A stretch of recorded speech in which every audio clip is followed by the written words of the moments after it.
Welcome back, everybody, to the Masonic Shelf, where we explore the books that have shaped Freemasonry, both the classics and the modern works, and help you decide which ones deserve a place on your shelf. Today, we're looking at The Religion of Masonry by Joseph Fort Newton. This is one of those books that's been around for more than a century and continues to be recommended to Masons who are interested in the deeper philosophical side of the craft. But what exactly did Newton mean when he called Masonry a religion? Was he saying that Freemasonry replaces religion, or was he talking about something entirely different? In this episode, we'll dig into Newton's arguments, talk about the historical context in which he was writing, and discuss where his ideas still resonate today, and where some readers may see things differently. Whether you've read this book before or you're just curious about why it's considered such an influential Masonic classic, I hope you'll enjoy this conversation. So grab your favorite beverage, settle in, and let's pull another book from the Masonic Shelf. The opinions expressed on this podcast are those of the hosts and guests and do not represent the views of any Grand Lodge nor a pendant body of Freemasonry.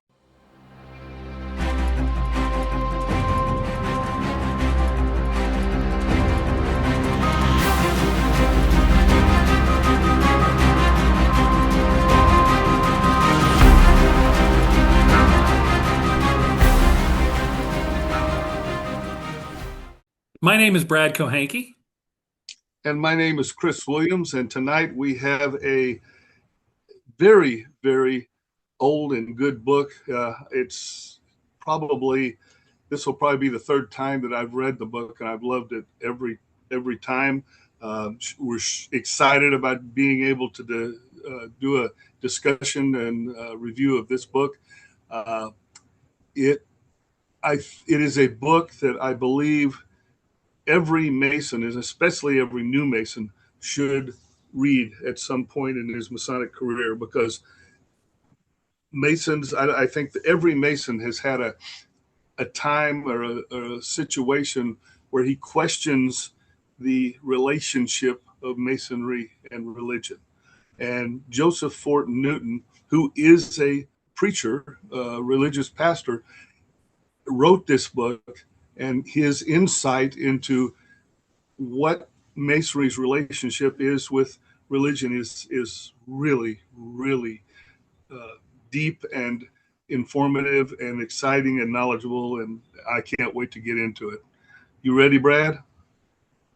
Yeah, this book was written in 1927, so he wrote it after he wrote The Builders, which is probably his most famous work and another excellent book, although it's about that thick.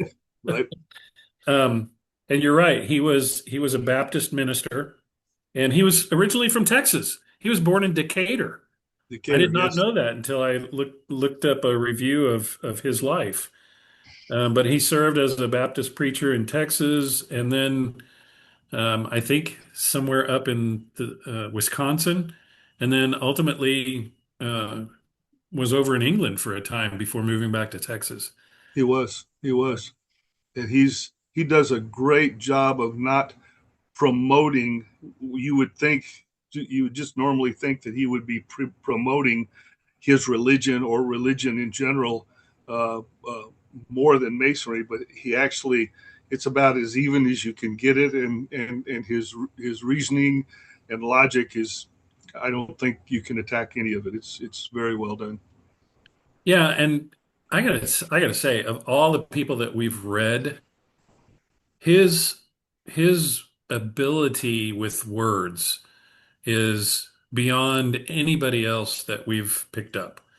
I mean, he can really paint a picture with words, and it's some of it is just so beautiful it could be a poem, you know? Absolutely. I mean, it's Absolutely. And really, really something special. you And know and how much, go ahead. I've given a bunch of those short talk bulletins that they mail out. There's a lot of them that he penned, and I keep gravitating towards the ones that he wrote because they're so impactful, you know? Exactly. And you know how much we love to read Pike. I mean, Pike's words are strong and deep, and just I just love to read his words, but he's hard to read. You've got to really bear down to read. Unlike Yeah, yeah. Newton, He you can just flow through it because it's so beautiful. It's well, really. and Pike writes like it's just stream of consciousness. Oh, It's, exactly. I mean, entire paragraphs could be a single sentence with 40 Exactly. commas in it. You And know? even at that, Newton quotes Pike several times in Oh this yeah, book. and weight. And Wade, Yeah. all of those guys. So, Yep. all right, where to begin? That first section is kind of a preface, and it's called the Tyler. Yep. Did you have anything in that section? Uh, I highlighted on page 8, V1111. It must be that George Eliot was right when she said, "The spoken is but a ripple upon the bosom of the unspoken," with which I love to join the words of Patmore. In love and divinity, what's most worth saying can't be said. There are things, and there are the things most important for which words were never made. And that is why Masonry, in its wisdom, uses symbols, parables, and dramas in its effort to make real, after a similitude, those white truths which human words discolor. That's pretty cool. Yeah, I highlighted the exact same There you section. go. Um, That yeah, and happens I a mean lot, don't it? he spends that entire preface kind of explaining that as hard as he tries to explain Masonry, he can't because the words fail him, and yet he writes like that, Exactly. and it still isn't good enough for Yeah. him to I, describe what it is that he's trying to and describe. and I think to a certain extent, you and I both, and many Masons can identify with that. Yeah, How many times have you tried to explain it, and every time you explain it, you go, no, that's not it. It's this, yeah. and you just can't ever get it the way you want it. But yeah, Well, that was what did we always say? It's from the inside looking out, it's impossible to explain. From the outside looking in, it's impossible to understand. You right. have to be in it That's right. to get it. Right. And even then, it's a labor. I mean, you've really got to work on it. And Yeah. how many times have you changed over the years of being a Mason?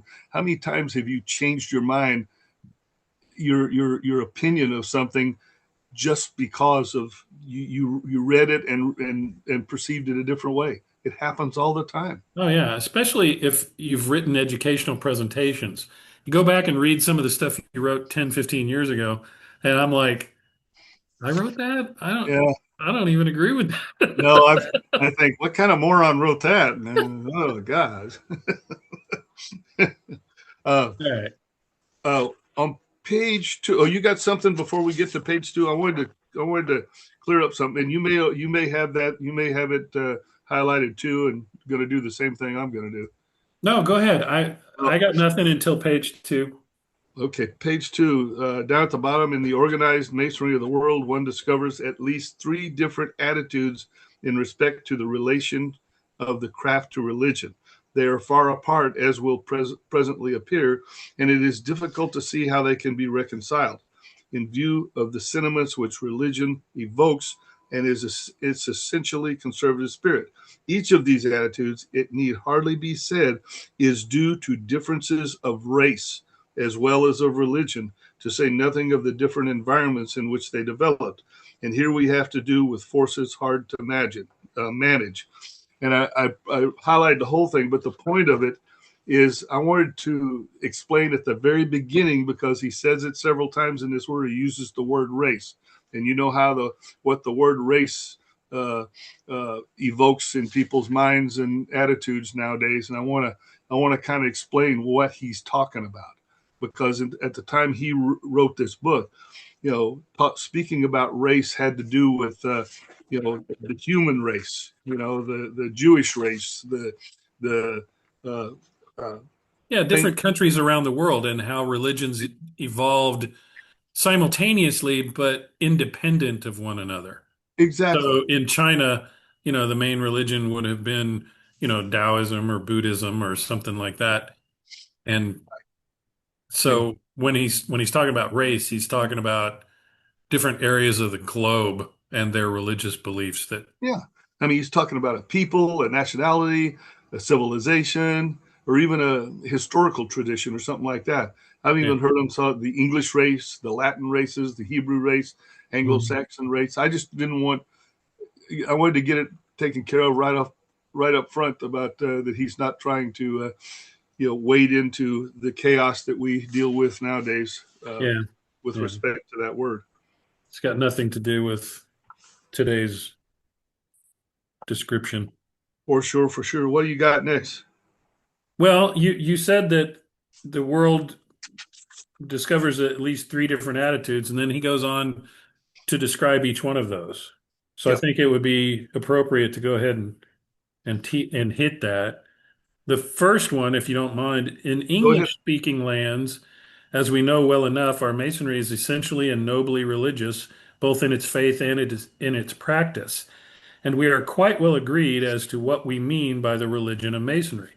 To enter our lodges, a man must confess, not merely profess, his faith in God, though he is not required definitely to define in what terms he thinks of God, in the principles and practice of morality, and in the immortality of the soul.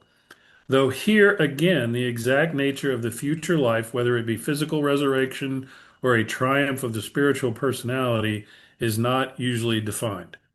So he's saying basically in English speaking lodges, you have to believe in the fatherhood of God, the immortality of the soul, and the principles and practices of morality, right? Absolutely. Absolutely. And then the following is proclaimed as the Masonic teaching. Masonry teaches man to practice charity and benevolence, to protect chastity, to respect the ties of blood and friendship, to adopt the principles and revere the ordinances of religion, to assist the feeble, guide the blind, raise up the downtrodden, shelter the orphan, guard the altar, support the government, inculcate morality, promote learning, love man, fear God, implore his mercy, and hope for happiness. I think it's a pretty good description. Yeah. I mean, It's right on the money. yeah. Right on the money. So did you read that footnote at the bottom of page 5? Yes. Yes. And how many times have we read that? Well, yeah, and it is interesting to compare this statement by the Grand Lodge of New York with the famous creed of a Mason as set forth by Albert Pike. For this is the Masonic Creed. Believe in God's infinite benevolence, wisdom, and justice. Hope for the final triumph of good over evil, and for perfect harmony as the final result of all the concords and discords of the universe. And be charitable as God is towards the unfaith, the errors, the follies, and the faults of men, for all make one great brotherhood. Yeah. And he quoted that from Morals and Dogma. Morals and So, like you dogma. Yeah. said, he's a big fan of Pike and Waite and all those guys. Absolutely. Absolutely.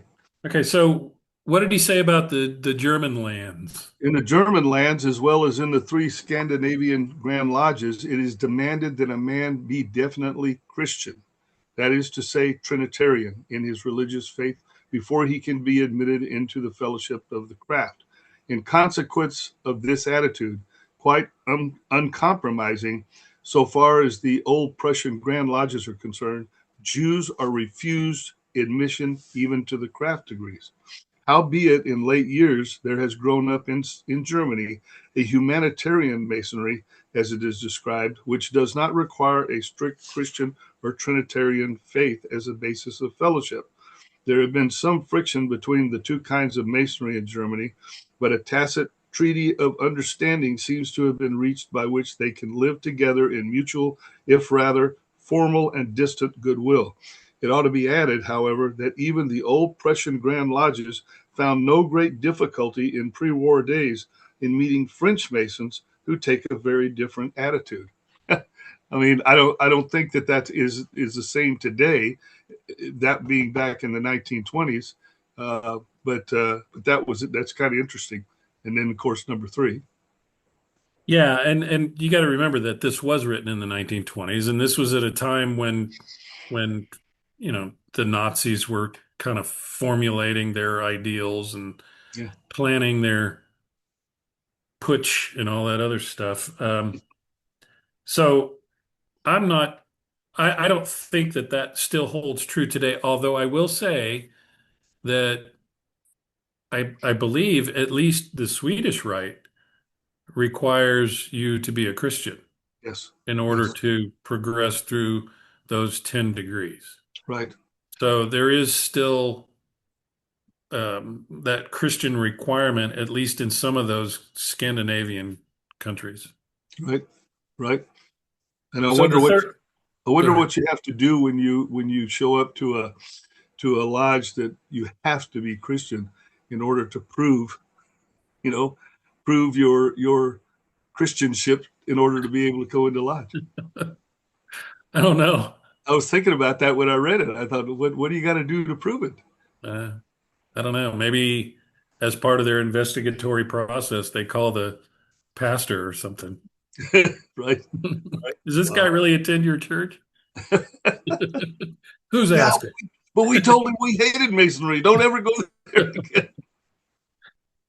Okay, the third one of Masonry in Latin lands, it is enough to say that accepting that part of it which lives under English obedience or in affiliation with the Grand Lodge of England, it is frankly agnostic in its attitude towards the fundamental faiths of religion. Neither French nor Belgian Masonry requires faith in God as a condition of fellowship, much less do they forbid such faith, though in Belgium such faith is required in some of their higher degrees, with which we have not to do here. I love the way he He's talks, man. stepping away from We that. have not to do here. Yeah. Well, and they also allow women too, I believe, Yeah, in France. Yeah. in France. Yeah. We find these words, but above all things, let it be clearly seen as a purely social institution having no political or religious tendency at all, tending to make men friendly upon vastly different grounds than those of agrarian and political rights. Yeah, Interesting. but then he goes on to say it is astonishing how widespread this attitude is, both in spirit and in practice. Many brethren, more perhaps than express themselves, object to, though they are good enough to tolerate as a kind of weakness or folly, emphasis upon the religious aspect of Masonry and the high spiritual meaning of its symbols. I mean, he's talking about the stuff you and I talk about, where some people categorize Freemasonry as nothing more than a charity. Yeah. Yeah. And he's adamantly against that notion, Yeah. as are most people of his time, although I guess only the writers of his time were against it, Right. because it sounds like he's complaining the same that we are about that viewpoint. Right. That he's saying that there are certain members of the craft who weak understanding of the relationship between religion and Freemasonry, that they would leave the craft for one or the other of those reasons, uh, without understanding that relationship. In other words, if it's not about religion, I'm not going to belong, or if it's about religion only, I'm not going to belong. That type of thing. Yeah, well, I mean that could be, but you and I have said on numerous occasions it's a big tent and guys can practice their masonry as they see fit.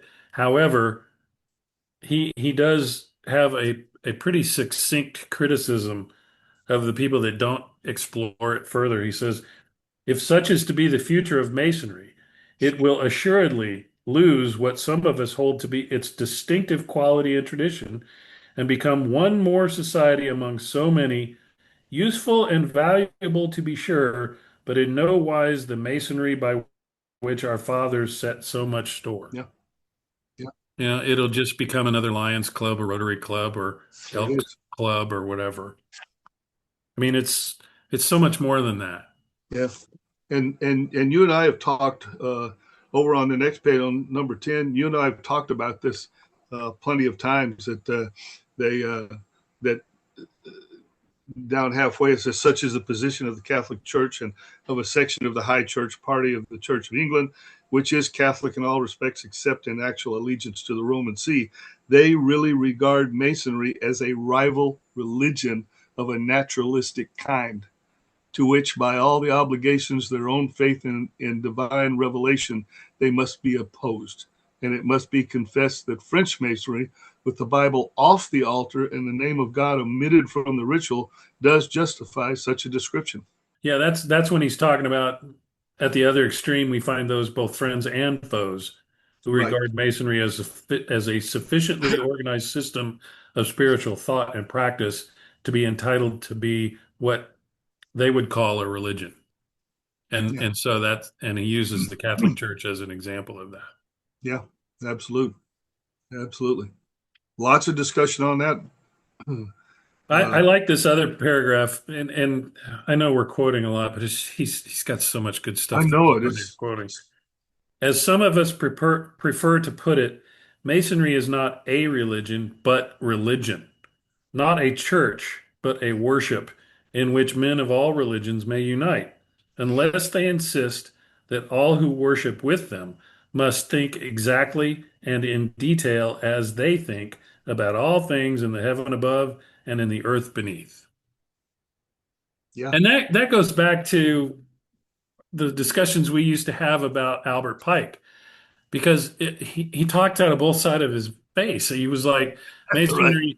Masonry's not a religion. And he would go on and on and on about how it's not a religion. And then later on, he'd say, but the religion of Masonry is.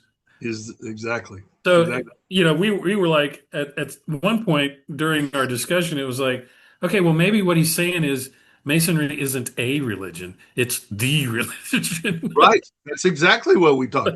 And you know what? I think there's something to be said about that.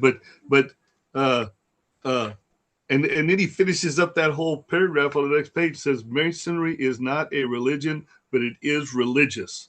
So Yeah. now there's a whole new discussion. whole, Yeah. whole new and kind Well, of and those guys, they kind of viewed all of the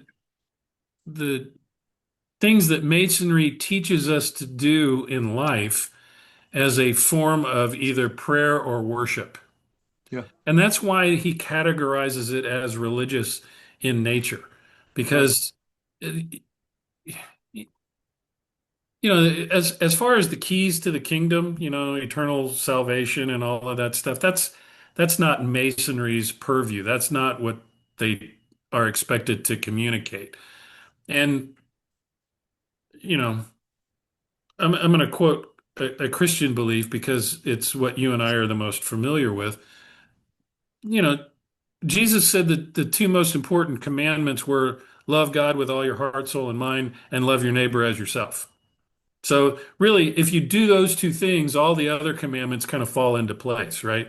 So Exactly. those are the two that are the most important. Well, the Yeah. first one is the job of the church or the synagogue or the mosque or whatever it is that you attend, temple, whatever. The second one, love your neighbor as yourself, is what Masonry has always focused on. What it looks like in everyday life to love one another like a family member. And that's why we call each other brother. You know, Exactly. it's Exactly. just it's one more example of how we're supposed to treat each other and a reminder subconsciously that we're all brothers under the fatherhood of God and we need to treat each other as such, you know? Exactly. And I think a lot of guys don't realize, or a lot of people don't realize, that that by learning the teachings and principles of Masonry and making yourself what Masonry intends you to be, draws you closer to whatever your religious belief is, and makes you a better disciple of that religion, and in all ways. So in the big picture, they go hand in hand. They're not separate in any way.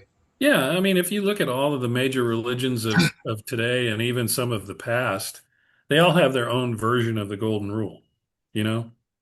And so that's the beauty of Masonry. It's universal appeal across religious boundaries, Right. you know? Right. because we don't step on number one. We only are focused on number two, which is Exactly. love your neighbor as yourself. So, Exactly. Ne- Man, it's just we're never going to get through this whole thing. There's yeah, I so know. much. I still have more stuff highlighted in the Me too. introductory chapter, but let's move on. We The don't have to mystic. go through the moderns and the ancients. You know, No, pretty much the everybody. split. Everybody knows about that. Yeah. All right, let's go on to chapter one, the mystic tie. I highlighted a definition is a wall we built around a reality to bring it within reach and range, and a wall has its limits. It shuts out more than it shuts in. So Yep. he's he's starting his chapter one basically saying, okay, I'm going to try to define something that you cannot define because I'm going to build a box around it, and I'm not going to get everything that's required inside that box. I'm just Right. warning you ahead of time. Right. Right. Right. The box ain't big enough. Did you highlight the next page that halfway down? Yeah, religion is poetry. Yeah. Yeah, go Yeah. ahead. Yeah, That's the big part of it. Religion is poetry. Theology is prose. It is the difference between a flower garden and a book of botany, a manual of astronomy and a sky full of stars. Theology is valuable but not indispensable, as one need not know the facts of botany in order to enjoy a bed of violets. So we do not have to fathom the mysteries of theology in order to live the religious life. Many a man who has only a dim idea of what it means to love God is really doing it all the time, in the best of all ways, by lending a hand to his fellows along the road. That's kick. That's great. yeah. That is a, Well, and it goes back to what we were saying earlier about the practice of brotherly love and kindness towards your fellow man is a form of worship, exactly. Exactly. whether you realize it or not. Yes, absolutely. Absolutely. You know, you mentioned it earlier, but I'm sure we're gonna find many places because I did it, and I'm sure you did the same thing. His footnotes had had Oh yeah. as much Yeah. information as the book. Religion is no abstract thing, it is life itself. The life Yes. of God in the soul of man, as Scruggle said 3 centuries gone by. Yeah. He he talks a lot about him in that footnote. This guy didn't live a very long life. He died when he was 28, but he apparently wrote a book that was so meaningful to Joseph that he quotes it several times Yeah. in his writing. Yeah. So I got to get that book. What's it called? The Life of God in the Soul of Man. Religion does not consist of a few acts of prayer, worship, and alms. It is not one thing, but the spirit in which we are to do everything. If it be only to give a cup of cold water to a brother man. Many kinds of life have to be lived, and no one kind has a right to be called religious to the exclusion of others. The humblest labor, no less than the highest, if done with reference to the whole, has the sanctity of a sacrament. Every task is sacred, which offers opportunity for growth and service. All things are holy, which draw men together in fellowship and promote justice and beauty in the earth. Right. Right. It's beautifully put, man. It is absolutely. And you know, the really cool thing is that everybody that reads those words and the words, all the words in the book are going to, are it's going to hit them a little bit differently Hmm. based on their, their life experience and everything, and it's going to affect them differently. But it's beautiful stuff. Yeah, Beautiful. I mean, it could be the simplest thing. I just hired a company to come and pressure wash my driveway. You know, not exactly the most noble job in the world, right? Yeah. But this kid who started this company, I called and I asked if they could come and do an estimate. He said, I'll be there this afternoon. At 4 o'clock, he shows up, he takes a look, he writes down a couple of dimensions, and he says, I'll email you later tonight with the estimate. I get it around 8 o'clock that night. And so I emailed him back, yeah, this looks good. Let's do it. He says, would next Thursday work for you? I said, yeah, that sounds great. Next Thursday, he's there right at the time that he said he'd be there. He does a great job on the driveway. And then he did the patio too without me even asking and didn't charge any more. So not only was he responsive, but he was on time. It was an affordable price. He was a joy to deal with. And he went that extra mile further, and that's how businesses should be run. And that's the type of human interaction that leads to a society that is built on trust and mutual understanding and compassion. Yeah. And it's not earth shattering. He pressure washes driveways. Yeah. But it struck me as as a customer that, if everybody acted like that, we wouldn't have to have the Better Business Bureau and governments and lawyers and all that other crap, you know? Absolutely. Absolutely. So, Absolutely. so the history of religion is the story, more fascinating than any tale told in fairyland, of man seeking for the meaning of his life, setting forth in drama, symbol, and sign the truth as he finds it. Always by an insight deeper and clearer than he knows, he finds the meaning of his life in spiritual reality and value. In truth, love, and that thread of all sustaining beauty that runs through all and doth all unite. In short, he is a mystic, and the essence of all mysticism is a sense, a vision of the unity of things and the oneness of all life, of the kinship of man with God, without which life and the world are alike unintelligible and utterly baffling. Beautiful. It's Just, almost it's almost music. I mean, it's really, yeah, really, really, really yeah. neat. 100 years from now, nobody's going to be reading our stuff going, that was just poetry. Right? Right. A product of the times. To know the meaning of Masonry in any real sense, it must be studied in the context of the universal spiritual history of humanity, of which it is a unique and significant aspect.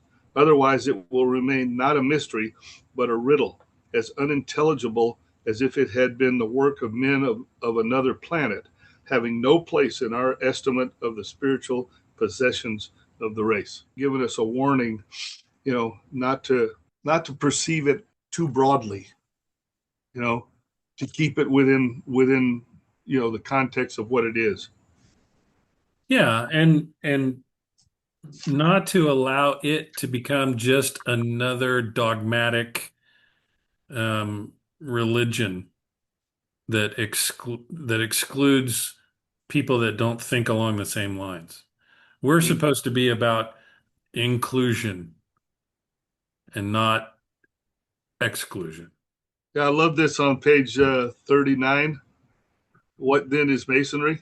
Oh yeah, when he quotes Augustine, Yeah, yeah. yeah, go for it. I highlighted it too. What then is Masonry? One thinks of the answer of Augustine to a like question long ago when he said, I know until you ask me. When you ask me, I do not know. That's wow. Yeah. That There's something unique in Masonry, a tie unlike any other, uniting men of all ranks, types, temperaments into a closely knit fellowship, something deep and tender. One would call it mystical if the word had not been so badly used, which all of us feel, but which no one of us can analyze. Wow. Wow, wow, wow. hmm So even well, I guess in the 1920s, they're at the tail end of all of the spiritual mediums and seances and all of that stuff. I guess that was back when Houdini was alive and he was trying to disprove all that stuff. So the Yep. word mystic and mystical probably by that time is leaving a bad taste in people's mouths Well, for because of sure. the charlatans, you know? Yep. Yep. But I still believe in mysticism. I do And too. Absolutely. Absolutely. there is then a religion of Masonry. old, simple, wise, as profound as it is practical. A religion of faith, freedom, and fellowship, taking the truths of faith and revelation, but allowing each man to read and interpret those truths as his heart elects, thus avoiding the envies and debates which so often disfigure the religious life. It is not a theology in the technical sense, nor a philosophy like the philosophy of Plato or Kant, but rather a living wisdom, a practical moral mysticism. So to name it, veiled in allegory and illustrated by signs, symbols, and dramas.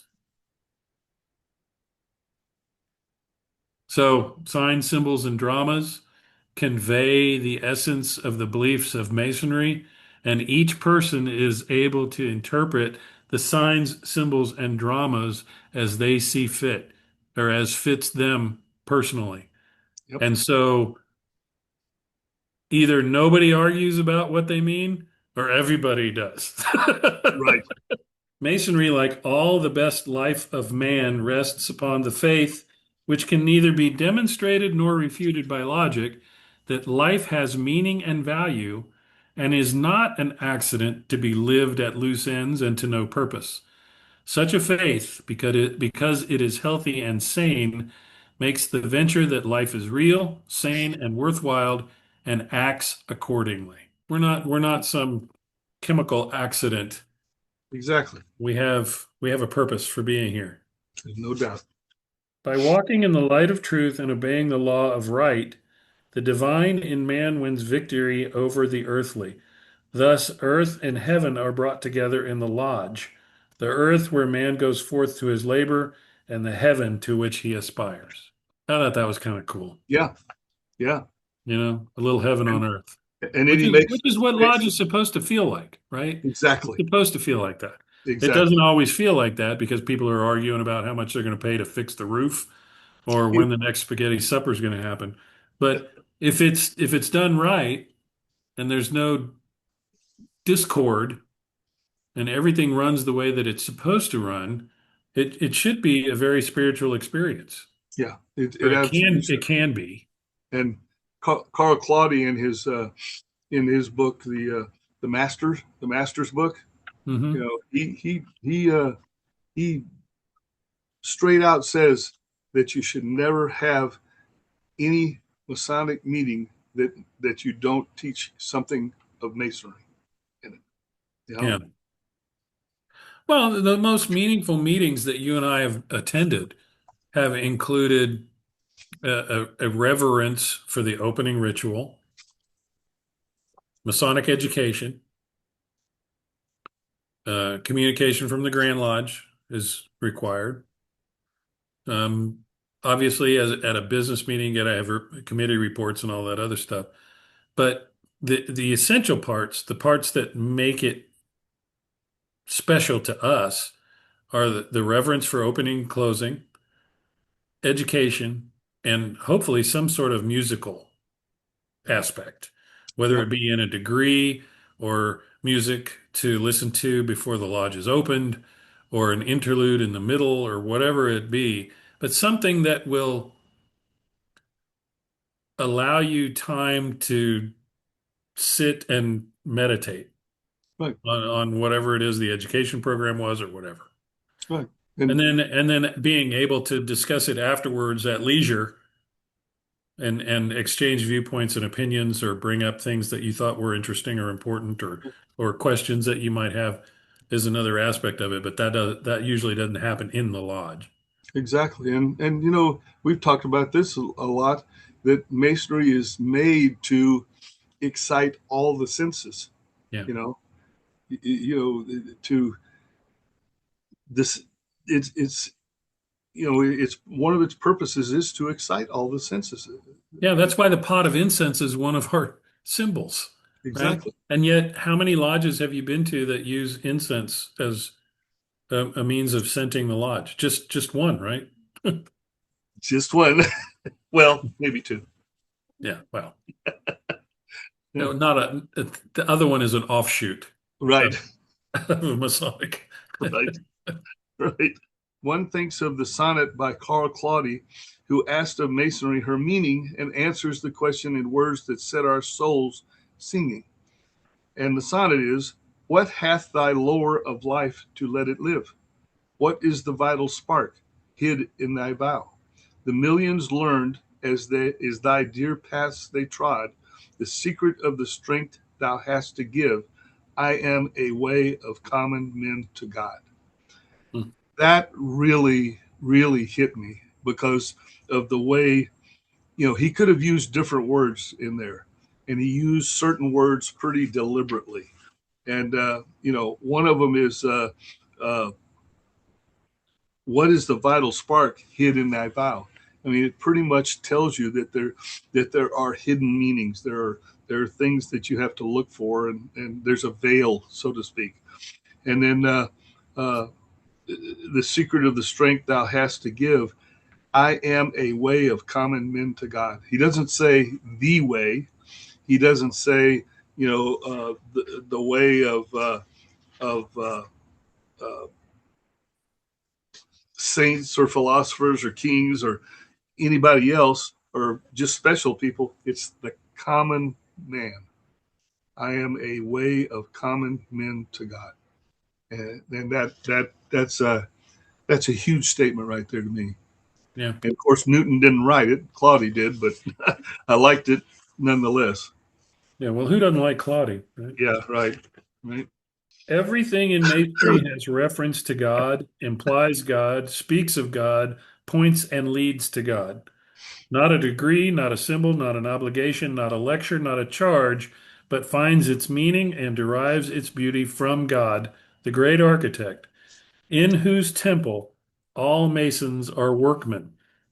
Every lodge is erected to God and labors in his name, seeking to make his will the design upon its trestle board. No initiate enters a lodge without first kneeling and confessing his faith and trust in God, whose love is the fountain of fraternity. The greatest symbol of Masonry, the triangle, is the oldest emblem of God in the history and faith of man. Under his arching sky, upon his friendly earth, where man goes forth to his labor, Masonry toils for the glory of God. I mean, Uh, if anybody doubts that Masonry at least is spiritual and religious in its nature, they can't even argue with that statement no, no, because no. it's all factual. That's right. That's right. And that the first part of that paragraph that you wrote, that you read, everything in Masonry has reference to God, implies God, speaks of God. That whole thing, I have seen that quote in other books and papers and everything forever. I mean, Yeah. it's one of the great quotes and says exactly what you said. You can't deny after reading that quote or hearing that quote what Masonry really is. Yeah. What it strives to do. Yep. It says down here one sentence. It says, in a sense, unique and overwhelming. It is a book not about God, but a book of God. Talking about the Bible on the altar. A unifying power to a consecrating moral empire.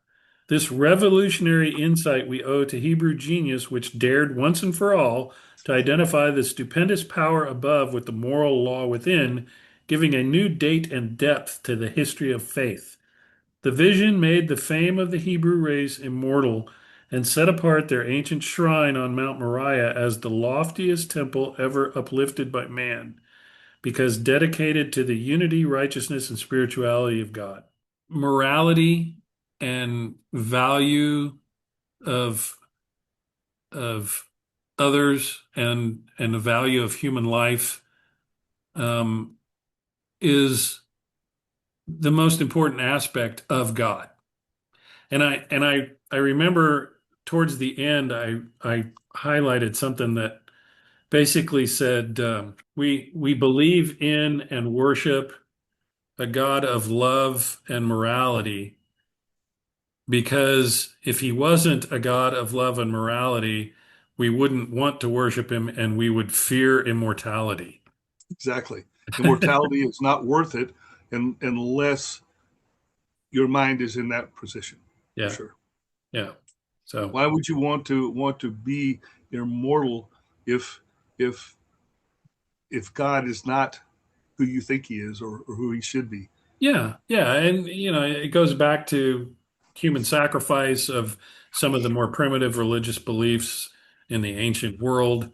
Um, being not being able to define God as a God of love, but fearing him and fearing retribution and reprisal So, if you didn't appease him with blood or fire or sacrifice of yeah, some form in some form or fashion. And it wasn't until the the Hebrews and the Ten Commandments, right, that they started to view him differently.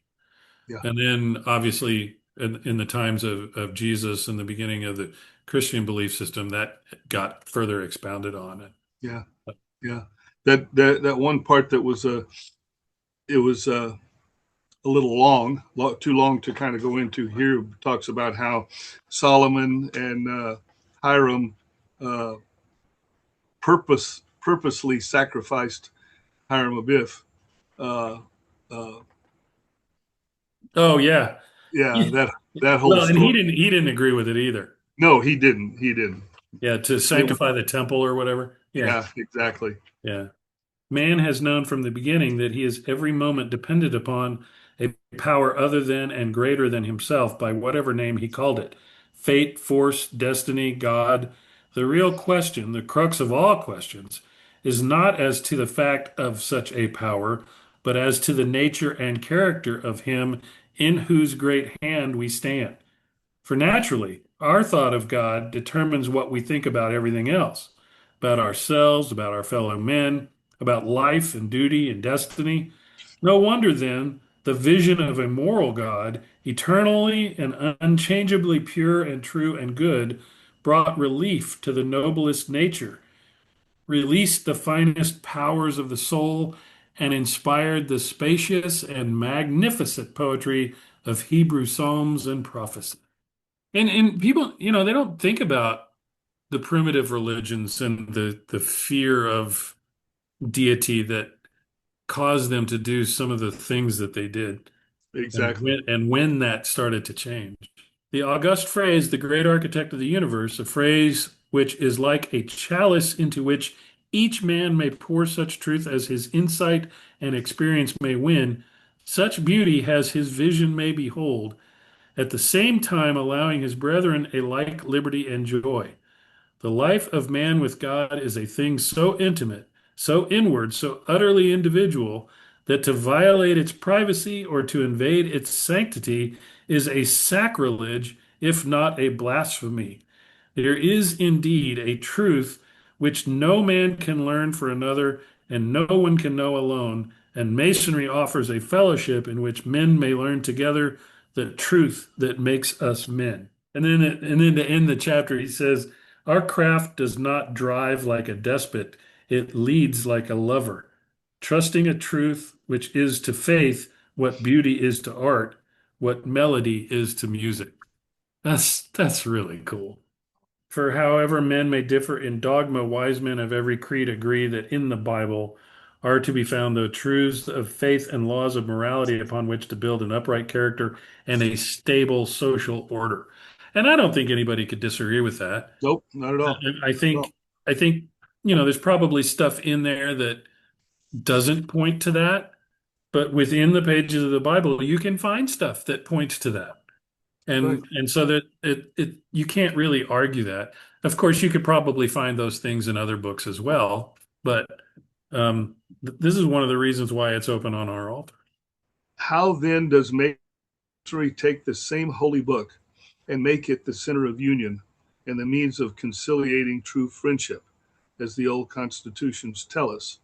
The answer is that Masonry knows a certain secret, almost too simple to be found out, whereby it avoids both sectarianism and intolerance.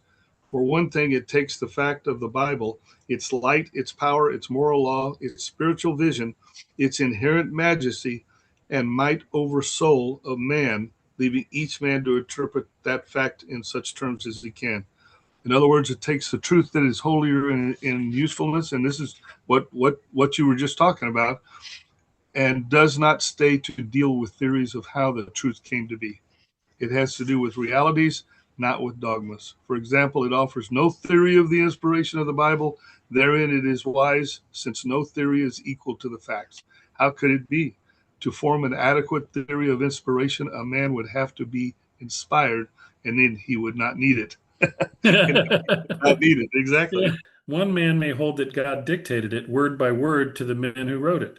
Yeah, Another may hold that God so lived in their hearts and moved in their lives that when they wrote in song what they had learned in sorrow, it is a revelation to us because it helps us to turn our sorrow into song. Nor does it matter which theory we hold, since both agree that God is in it.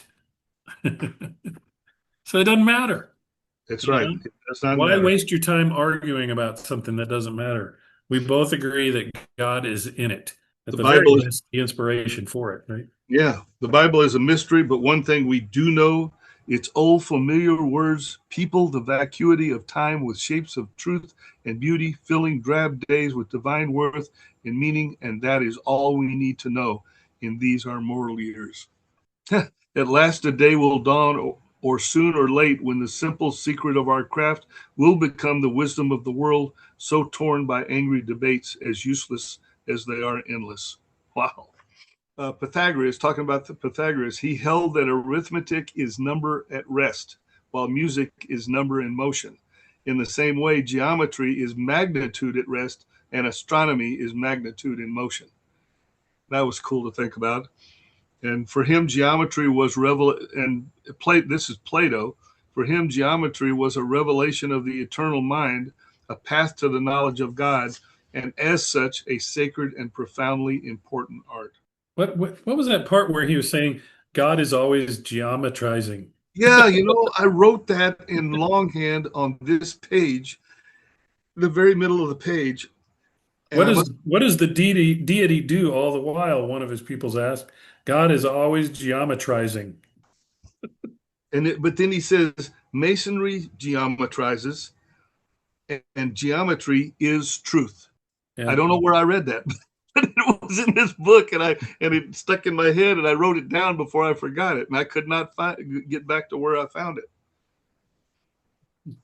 Well, it was under the section regarding Plato following the path of Pythagoras. It is perhaps impossible for us at this distance to realize the service of the science of numbers to the faith and thought of man in his early thinking.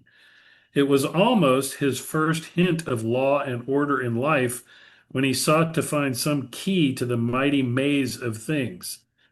Living in the midst of change and seeming chance, at the mercy of forces he did not understand, he found in the laws of numbers a path by which to escape from the awful sense of caprice and whim. Where there is no order, no stability, life hangs in the air, incalculable and terrifying. No wonder an art which revealed glimpses of unity and order in the world was held to be a divine disclosure and imparted its form to human faith. So that's why Plato and Pythagoras and all of those guys were so enamored with geometry and and mathematics and music and astronomy. It was because they felt like they were glimpsing the fingerprints of God on the universe. It Yeah. wasn't just an accident of creation that plunged us into this being. It was there's some underlying order to the way things operate. And to them, that was evidence that there was a creator, a geometrician, an architect of the universe. And it was comforting to them to know that you're not left to the capriciousness of nature unbound by rules and regulations. There was order somewhere underlying everything. But by the strength and power of the church and principles of the church, it was also dangerous. Yeah, it got a lot of people in trouble. Yeah, As Euclid had a mind deep enough and clear enough to discern and give first, if not final, expression to the laws of physical geometry, so Moses and the mighty moral seers had minds lucid enough to discern a moral order. So now we're moving from, okay, there's a God because geometry and arithmetic and mathematics prove his existence. Music proves his existence. Astronomy proves his existence. Then the next step is, okay, what is his nature? And that's when Moses and the moral seers come in and say, well, it is a God of love and has a moral nature. Because if it wasn't so, why bother, right? exactly. Well, if it wasn't so, it would be a world that nobody would want to live in.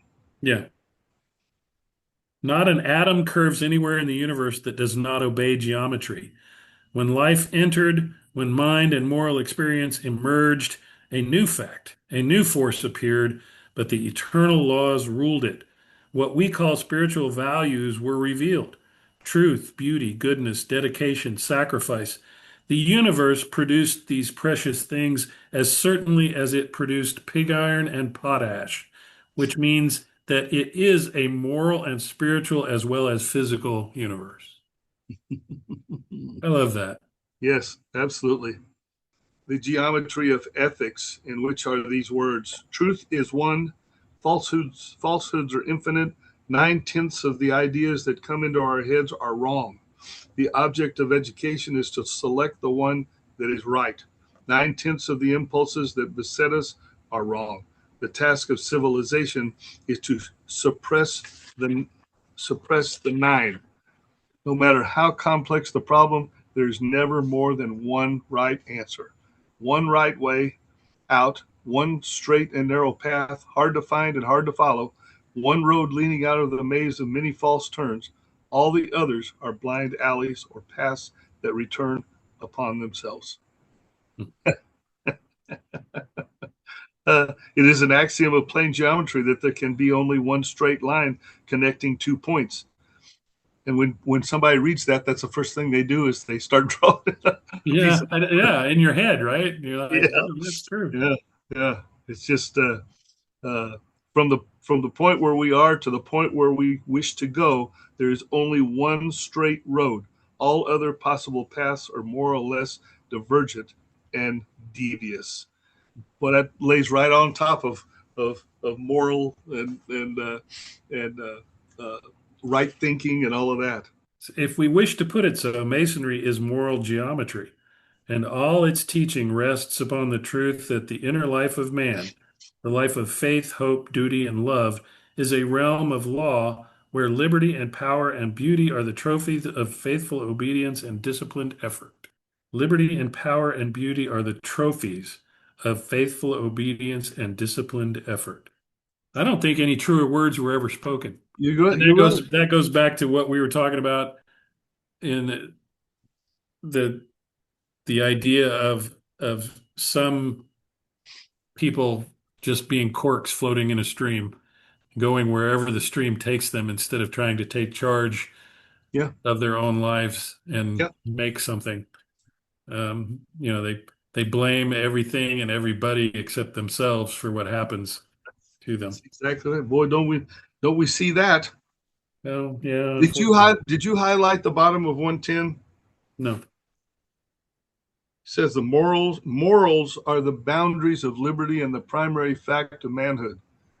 Nothing can take their place, since without a real moral life, religion is either a superstition or a sham. Morality is the foundation of character, as it is the first degree of masonry. But Mm, morality is not enough. A man may be both moral and mean, clean but cruel, righteous but uncharitable, truthful but narrow, honest but hard. If there is anything worse than the wrongs wrought by wicked men, it is the evil done by good men. mm. Ooh, Yeah. But yeah, but that is nowhere better played out than the idea that those closest to you are the ones that could potentially hurt you the most Yeah. Yeah. because you don't expect it of them. Exactly. They can get closer. They can do more damage. Yeah. Our kindly earth, with its swiftly flowing nights and days, knows nothing greater than a great life, founded upon moral worth, lighted by the truth, warmed by a gentle fraternal spirit, touched to tenderness by the beauty and pathos of mortal things, busy in the service of the best causes, erect, unafraid, reverent, happy, faithful. It is the consummation of all the world and a bright star in the glory of God. He just, when you think he can't top it, he does. Yeah. If one were asked to define Masonry in a single sentence, it would be to say Masonry is the realization of God by the practice of brotherhood. Or, remembering a familiar but profound phrase in our ritual, it is brotherly love, relief, and truth. And it is by the practice of brotherly love, relief, and truth, no, brotherly love and relief, that we learn the truth. Otherwise, the supreme truth by which we know the meaning of life remains a faith to be held, a philosophy to be argued, or else a mere fiction. Such is the genius of Masonry and its wise art in all ages. It knows that we cannot know the truth until we live it, win it, and show ourselves worthy of it. For that reason, in olden times, everything was not told to everybody, as if truth was a treasure to be received rather than a trophy to be achieved. No man was entrusted with the truth until he was deemed worthy to receive it. Wow. Yeah.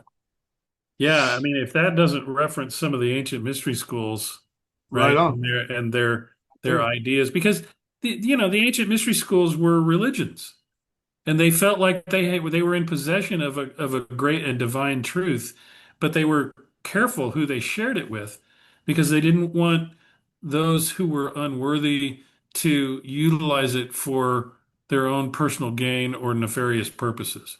And they So they and were they very weren't careful about who they passed it on to. and they weren't able to do that anyway because it happened anyway. Yeah, yeah.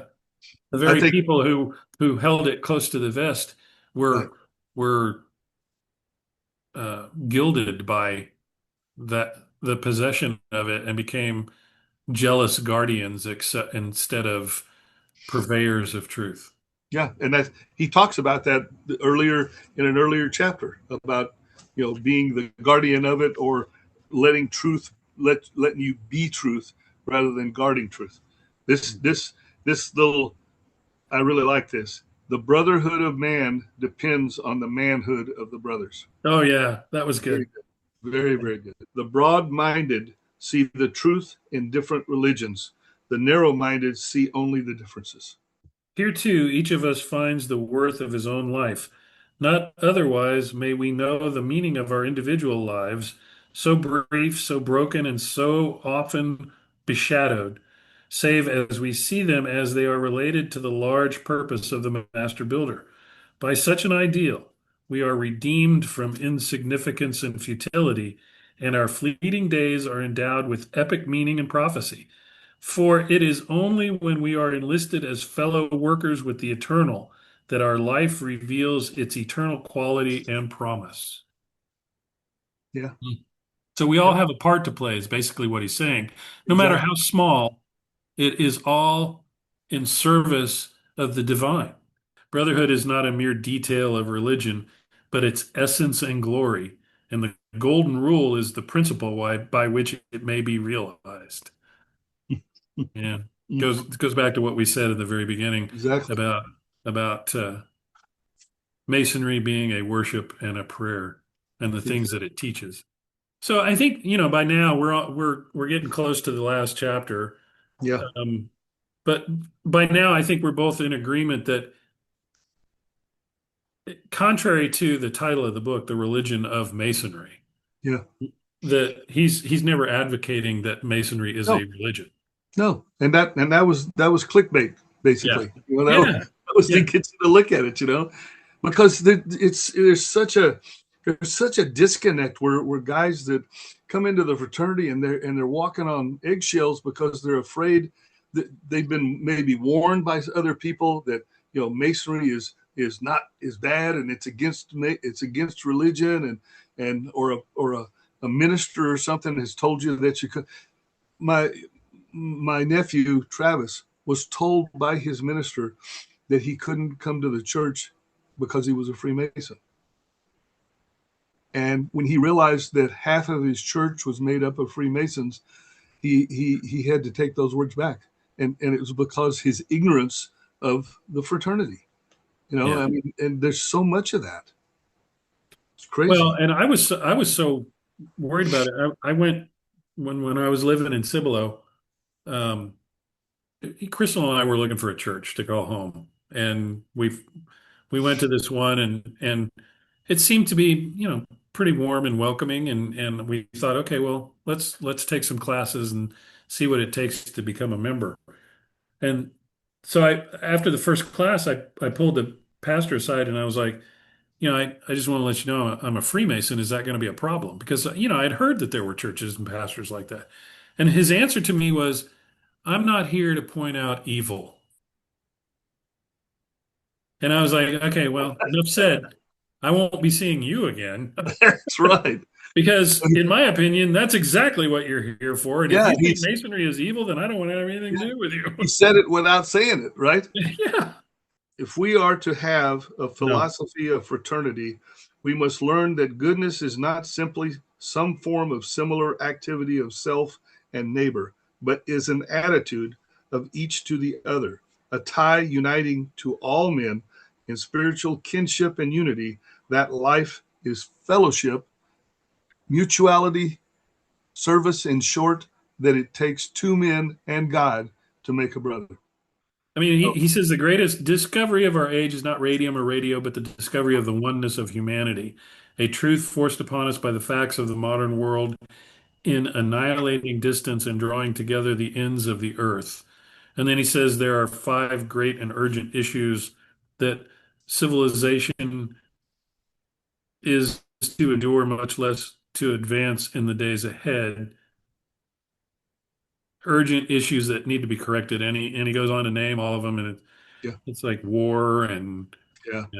anarchy and Things that to a certain extent we're dealing with even today. yeah, yeah. And it's good stuff. It's worth reading. It's just, I don't think there's anything new in there. Its first command is, let there be light. And to walk in the light means that we are to see things as they are and deal with realities. That is to And say, Masonry is wise in that it does not attempt universal brotherhood all at once, but begins nearby. It knows that in order to have brotherhood, we must first have brothers, and it labors to that end.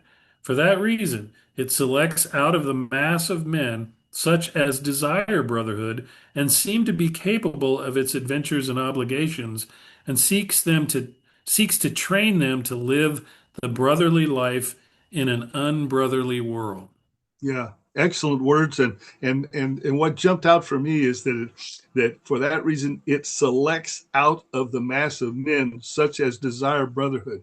I mean, it gives you the impression that while that you were presupposed or predisposed to be a Mason, to seek out this type of. Well, yeah, and when we're doing our investigations of potential candidates, that's the type of thing that we ought to be geared towards finding out. Yeah, What is the purpose of you investigating Freemasonry as an option in your life? And really, he ought to want to live a brotherly life in an unbrotherly world. absolutely. And being, you're going to take some ridicule for it, as the pastor of that church I went to so eloquently demonstrated. Uh, Either he popped that off the top of his head or he had done it before. Yeah.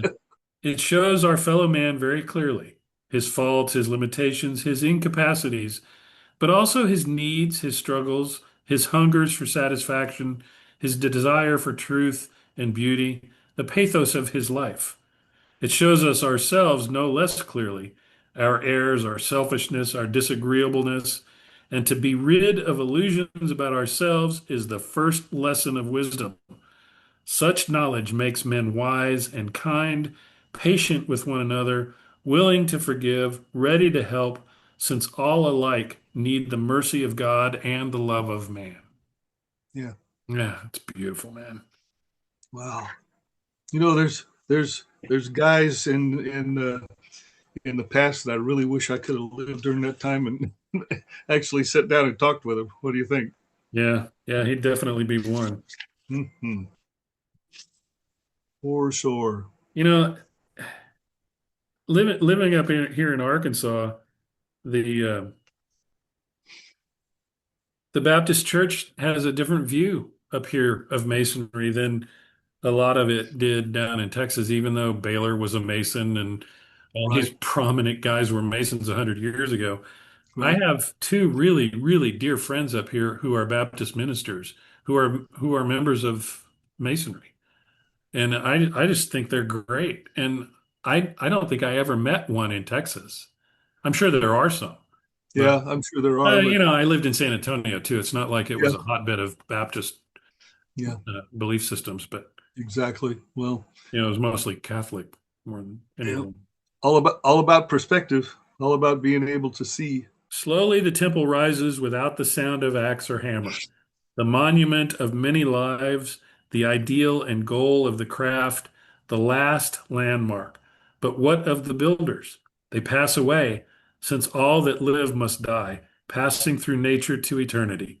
The temple stands, but its builders fall, save as they live as stones in arch or altar.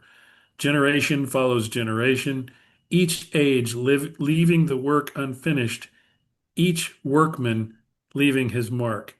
Each does his work, for well or ill, lays down his kit of tools and vanishes, wearing his little white apron. Sometimes the work goes on in deep darkness, sometimes in blinding light. Now under the burden of unutterable anguish, now to the tune of great laughter and heroic shoutings like the cry of thunder. Sometimes in the silence of the nighttime, one may hear the tiny hammerings of the comrades at work up in the dome, the comrades that have climbed ahead. I I think think, I I think think, it's a reference to the guys that came before us, and like you and I are doing with him. We're reading his works. He's long gone, yeah, but his echo remains in what he what he wrote and what he was trying to teach us. And yep, you and I are still talking about it. Guys are yeah. still reading the book. This is still, one of the top selling books on Oh, masonry, as is The oh, Builder. without a doubt, without a doubt.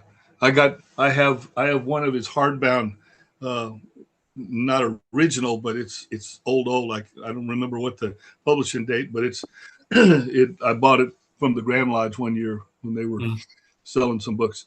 But I don't know. In some ways, it almost sounds like a young Mason learning that this is a person, a Mason, and he's he's learning in all kinds of different situations, and then in the middle of the night, he can hear something up there going on. The guys that went ahead, I don't know, kind of spoke to me that way a little bit. Yeah, well, and it's an illustration. It's him using words to describe the thoughts of a man as being sounds that he could hear in the middle of the night. Yeah, But it's really just his thoughts. yeah, Here on 143 is that quote I was telling you about earlier.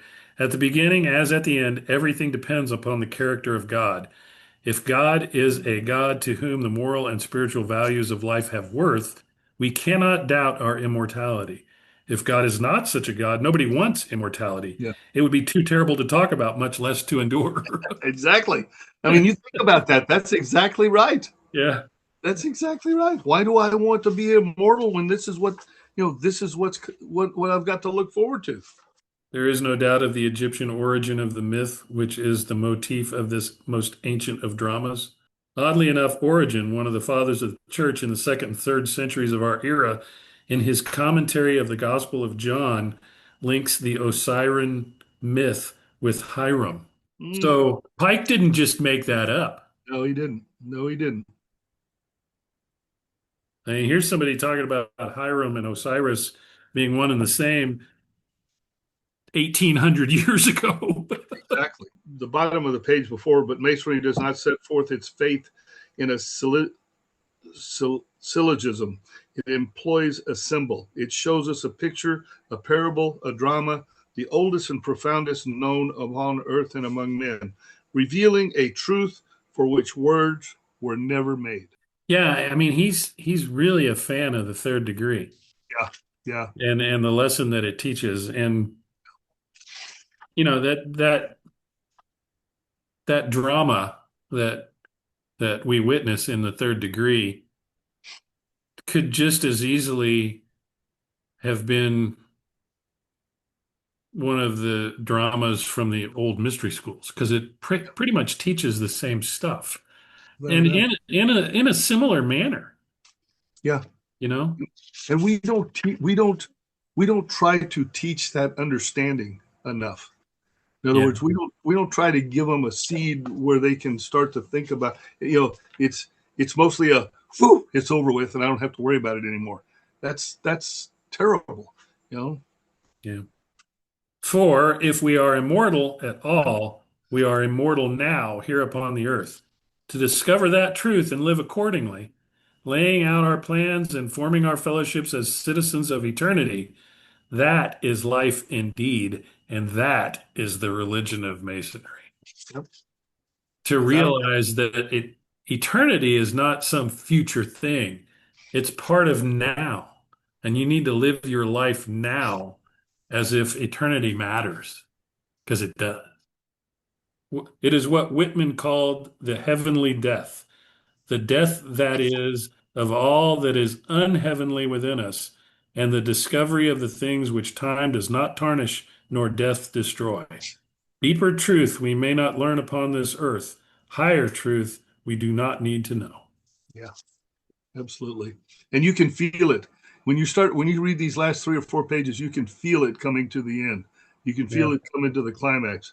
And that last uh, paragraph, the impingement of eternity upon man gives to the moral sense an august authority and makes religion not a dogma, but the life of God in the soul of man.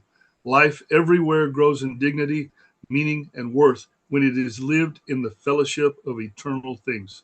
Then we know what life is, what it means, and what it prophesies, eager only to do the will of God, whether tomorrow find us toiling here or out yonder with the dwellers of the city on the hill. Yeah, that was a good book, man. Just beautifully written. It is. Beautifully, beautifully written. It is. I had bought the same copy that you're holding right there a long time ago and read it and loved it so much and was talking to somebody and I gave it to somebody to read and I never got it back. So I had to Mm. order me another one of these because I sure as heck didn't want to start highlighting out of my hardbound my nice one. But yeah, Yeah, well, I'm not a bibliophile. I am more interested in the content of the book than I am in the book itself as a thing of beauty. I'm more interested in the words. I think books were meant to be devoured, so I highlight. I've got a 1916 Morals and Dogma that has highlights in it. People are gonna be pissed at me. Larry well, can't believe I did that, but well, hey, if you highlight my secret teachings of all ages when you get it, I'm going to be pissed, and I will come back and haunt you. I've got my own copy of that for highlighting, and it's pretty much all dog-eared and torn by now. Yeah, I got the soft bound the same way. Well, that was pretty cool. Yeah, I think so what do well, you give it? I have a final message too. Yeah, I know. I'm gonna let you take this, but we got to rate it. Oh yeah, What do you give the book? you know what? For me personally, it is a book that almost uh, equals the very first one we did when we started this podcast. You know, No. and my feeling was that every Mason should read this book. I agree that every Mason should read this book also. I mean, it's just I think it takes away a lot of I've talked to guys that have been Masons for 20 years plus and older that still don't have a clear idea of what religion and Masonry mean to each other and separate from each other. They just don't have it. They're listening to other people. They don't read, as we know. People don't, people aren't reading or everything. But anyway, long story short, I'm going to give this book a 9.5. Oh, well, the first book that we reviewed, you gave it a 10 plus plus plus. I know, and you gave me a hard time forever about that. That was Andrew Hammer's Observing the Craft. Yep. But I like this book. I liked it too. I'm not going to rate it as high as you did. I think it's got some really beautiful words and prose in it, and it's got some very good descriptions of what Freemasonry should mean to us. I think it's an important work. I don't know that there's anything necessarily earth-shattering in it, but maybe that's because of where I am in my journey I in agree. Masonry. So I'm going to give it an 8.6. I think it's definitely something that people should read, and they should pay whatever the asking price is in order to get it so that they can read it. Definitely a, a must-have. And you realize it, folks, when you rate a book like this at an 8.3, you realize 8.6. 8.6. You do realize that there are those that are going to dig your body up and do bad things to it, because Well, I think an 8.6 is an excellent score. Anything over a 7 is in my rating scale is fabulous. Yeah. Well, if I rate it over 7, then you ought to read it. Yeah, I just think it's a great book, and people ought to read it and get out of it what they get out of it, because there's a lot of information that you can go anywhere with. Yeah. All right, well, let's wrap things up. The final message of the religion of Masonry is both simple and profound. The true temple is built not of stone, but of character. And the one true initiation is not a ceremony experienced in a single evening, but a lifelong awakening of the whole person. When intellect and intuition, reason and faith, action and love are united in the search for divine truth, the Mason begins to realize the purpose toward which every symbol has always pointed. The religion of Masonry, therefore, is not a creed to be professed, but a life to be lived. A continual labor of building oneself into a more faithful servant of God and a more useful brother to all humanity. The great architect has already supplied the plans, the tools, the light, and the working space. The labor entrusted to each Mason is to share his own soul until it reflects, however imperfectly, the wisdom, strength, and love of the divine builder. Well, that's it, brethren. I sure hope you enjoyed this book as much as we did. Hope you go out and buy it and read it. And until next time, as Brad says, keep reading, brethren.